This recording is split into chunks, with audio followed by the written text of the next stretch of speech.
Shalom, Bapak Ibu Saudara semua bersukacita, haleluya. Saya bersukacita sekali boleh kembali membawakan firman Tuhan, sharing firman Tuhan. Semoga memberkati kita semua. Hari ini saya rindu membawakan tentang mental budak versus mental pemenang. Saya berdoa Bapak Ibu bahwa kita semua punya mental pemenang, mental yang membawa kita menang dan menikmati semua yang baik.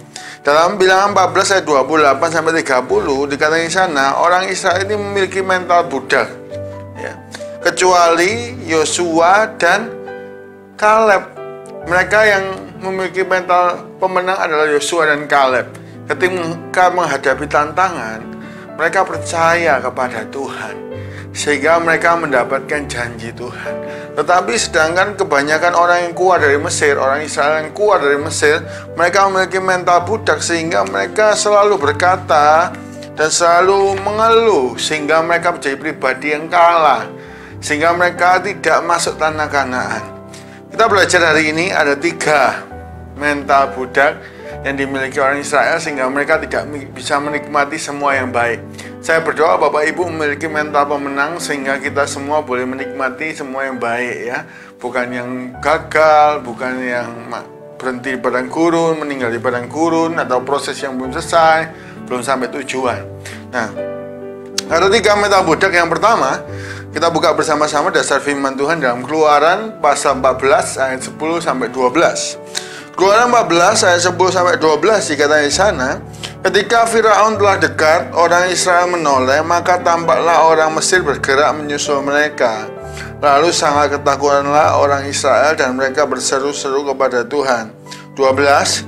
Dan mereka berkata kepada Musa, apakah karena tidak ada kuburan di Mesir, maka engkau membawa kami untuk mati di padang gurun ini?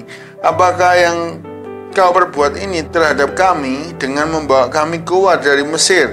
12. Bukankah ini telah kami katakan kepadamu di Mesir, janganlah mengganggu kami dan biarlah kami bekerja pada orang Mesir, sebab lebih baik bagi kami untuk bekerja pada orang Mesir daripada mati di padang gurun. 13. Tetapi berkata Musa kepada bangsa itu, janganlah takut, berdirilah tetap dan lihatlah keselamatan dari Tuhan yang akan diberikannya hari ini kepadamu, sebab orang Mesir yang kamu lihat hari ini tidak akan kamu lihat lagi untuk selama-lamanya. Tuhan akan berperang untuk kamu dan kamu akan diam saja. Bapak Ibu, ternyata sifat ini di awal mereka keluar dari Mesir, ya. Tuhan tunggu 40 tahun untuk mental budak ini berubah. Ternyata mental budak ini tidak berubah, malah menjadi-jadi. Karena itu Tuhan membangkitkan generasi yang baru. Karena itu Tuhan membuang yang lama dan membuat generasi yang baru masuk dalam Kanaan. Saya berdoa Bapak Ibu kita semua bukan dibuang, tapi kita semua diberkati oleh Tuhan. Ada 3 mental budak yang kita pelajari dan harus kita buang dalam hidup kita. Mental budak yang pertama adalah suka menggerutu, ya. Mental ini dibawa terus dari Mesir sampai kepada padang gurun 40 tahun. Mereka nggak ada air, mengeluh, menggerutu. Mereka ada makanan, menggerutu, ya. Mereka selalu menggerutu. Apakah kami dibawa keluar untuk mati di sini? Lebih enak di Mesir. Wah, ya. Hati-hati Bapak Ibu kalau kita suka menggerutu. Kita bukan ketemu berkat, tambah ketemu malaikat maut. Banyak sekali saya sering ketemu ibu-ibu yang berkata, wah anak saya itu Pak nakal sekali. Kalau saya boleh bisa ngomong, wah anaknya ini pengen saya masukkan kembali ke dalam perut, nggak usah keluar katanya. Ya, banyak orang sedang menggerutu hari-hari ini, ya. Pekerjaan dimarahi bos, wah menggerutu, mentang-mentang orang kaya dan sebagainya, ya. Lebih baik nggak kerja di sini, ya. Bapak Ibu, kemarin saya ketemu seorang anak yang merupakan guru Mandarin, ya. Dia cerita sama saya bahwa saya tanya gimana pekerjaannya, oh ya gitu, tapi sering dimarahi, ya, sama kepala sekolah dan sebagainya. Saya ngomong, ayo belajar bersyukur. Banyak orang itu sulit cari kerja. Kalau hari ini kita cuma dimarahi sebagai bagian dari kenapa kita digaji, ayo kita terima, ya. Kita terima dengan lapang dada, kita terima supaya itu membentuk kita jadi lebih baik, ya. Sekali lagi ini kalau itu bos kita memikirkan kita jadi lebih baik, ya. Tapi kalau tentu saja kalau menghancurkan kita itu kita tolak. Tapi kalau cuma membilangi ya, menasihati supaya kita jadi lebih baik, itu bukan hal yang jelek. Kita harus bersyukur ada orang yang mungkin menasihati kita, karena kita akan jadi lebih baik. Mereka sayang kepada kita. Yes. Jadi hari ini ayo kita bersyukur. Anak-anak ayo bersyukur punya orang tua. Hari ini bersyukur punya keluarga, bersyukur punya sahabat. Banyak orang tidak bersyukur, padahal itu sesuatu yang berharga. Jangan sampai kita menyesal kalau sesuatu itu sudah diambil daripada kita, baru kita kehilangan. Ayo kita syukuri apa yang kita miliki, dan kita akan melihat mujizat. Ya. Satu kali Bapak Ibu, ada seorang anak muda yang sangat cinta Tuhan. Hampir setiap hari dia ada di gereja. Nah, ketika anak muda yang selalu cinta Tuhan ini, dia bertempat tinggal di Korea. Nah, wah, dia senang sekali ke gereja, dia bertumbuh, dia mengenal Tuhan semakin hari semakin baik. Satu kali setelah pulang gereja, ia turun dari anak tangga gereja. Ya, gerejanya ada tangga-tangga. Nah, ketika ia turun, tidak sengaja dia terpeleset. Dan kakinya bertumpukan dengan badannya. Dan kaki itu patah. Maka dia sambil pulang, sambil sedih, Tuhan, aku ini dari gereja. Kok bisa aku kena musibah kayak gini? Ia mau bersungut-sungut, tapi dalam hati dia ini dikendalikan Roh Kudus, diingatkan sama Roh Kudus. Ayo jangan bersungut-sungut, ayo bersyukur apapun keadaannya. Tidak selang beberapa lama, seminggu 2 minggu kemudian, ternyata Korea melakukan wajib militer untuk semua orang karena Korea sedang perang. Maka setiap anak muda yang sehat itu berangkat. Nah, anak ini karena dia kakinya patah, dia nggak berangkat. Dan ternyata semua yang berangkat itu karena perang saudara itu pulang tinggal nama. Maka saat itulah dia bersyukur. Wah, terima kasih. Ampuni kalau saya salah mengerti. Ya. Bapak Ibu, kapan kita ini bisa bersyukur? Kalau kita ini mengerti rencana Tuhan. Ayo kita semakin banyak baca firman, semakin percaya kepadanya bahwa rancangannya adalah yang terbaik. Kalau orang Israel ini mengerti Tuhan sedang membawa ke tempat yang lebih baik, mereka nggak akan bersungut-sungut. Mereka akan bersuka cita, bersyukur. Mereka akan jalan dengan baik, dan mereka akan masuk ke tanah Kanaan. Bersyukur membawa kita ke tempat yang lebih baik. Tapi bersungut-sungut membuat kita ketemu malaikat maut. 1 Korintus 10 ayat 10. Maka meninggallah orang Israel sebagai contoh bagi kita, karena mereka suka bersungut-sungut di padang gurun. Ya, mereka akhirnya habis. Generasi yang lahir di padang gurun lah yang akan masuk ke dalam tanah Kanaan. Yang kedua, apa ciri-ciri orang yang bermental budak, bukan bermental pemenang, yang tidak layak mendapat kemenangan hari-hari yang baik? Yang pertama tadi kita sudah belajar bersungut-sungut. Yang kedua adalah suka melupakan kebaikan. Bapak Ibu, ketika tadi kita baca Keluaran 14 ayat 10-12, mereka berkata nanti kita mati di sini. Padahal baru saja kemarin mereka ini melihat Tuhan membuat 10 tulah untuk menghukum Mesir. Sekali lagi, ini baru saja kemarin nih ya. Oh, seminggu, hampir sebulan Tuhan selalu membuat tulah. Mereka ini lihat dengan mata kepala. Mereka ini dibela oleh Tuhan. Tapi mereka suka lupa. Bapak Ibu, mungkin hari ini kita ini suka melupakan kebaikan Tuhan. Sehingga kita ini kurang percaya kepadanya. Kalau dulu Tuhan tolong, besok Tuhan pasti tolong. Itu harus kita pegang. Jangan sampai kita lupa, Tuhan nggak pernah tolong saya. Padahal Tuhan sering menyembuhkan kita, sering memulihkan kita, sering memberkati kita. Sehingga kita khawatir akan hari esok. Wah, ini adalah mental budak, bukan mental pemenang. Bapak Ibu, dalam pepatah ditulis ya, tuliskanlah kesalahan seseorang di pasir di laut, supaya terhapus ombak. Tetapi pahatlah kebaikan orang di batu karang, supaya tidak terlupakan. Manusia ini seringkali lupa Bapak Ibu ya. Semua seringkali lupa ya. Lupa kunci ya. lupa nama, ya, lupa kunci, lupa nama. Bapak Ibu ya, jangan sampai lupa istri aja ya. Seringkali orang bisa lupa istri, lupa kalau sudah punya anak. Ya. Nah Bapak Ibu itu lupanya sengaja. Seringkali orang Kristen lupa, ya. Tidak tahu bahas budi. Padahal Tuhan sudah berbuat baik dalam hidupnya. Bapak Ibu, kalau Tuhan sudah memberkati kita dengan melimpah, tapi kita tidak mau melayaninya, kita tidak mau hidup benar, kita sekarang sudah punya mental budak. Jangan kaget kalau keadaan yang tidak baik datang dalam hidup kita. Ya, yang kedua, ya, ini jangan lupa kebaikan. Seringkali orang itu lupa kebaikan waktu sudah disembuhkan, waktu sudah keadaan baik lupa. Jangan lupakan kebaikan Tuhan. Seringkali orang kurang menghargai sesuatu yang baik. Ya. Satu kali ada seorang nenek Bapak Ibu ke kantor pos.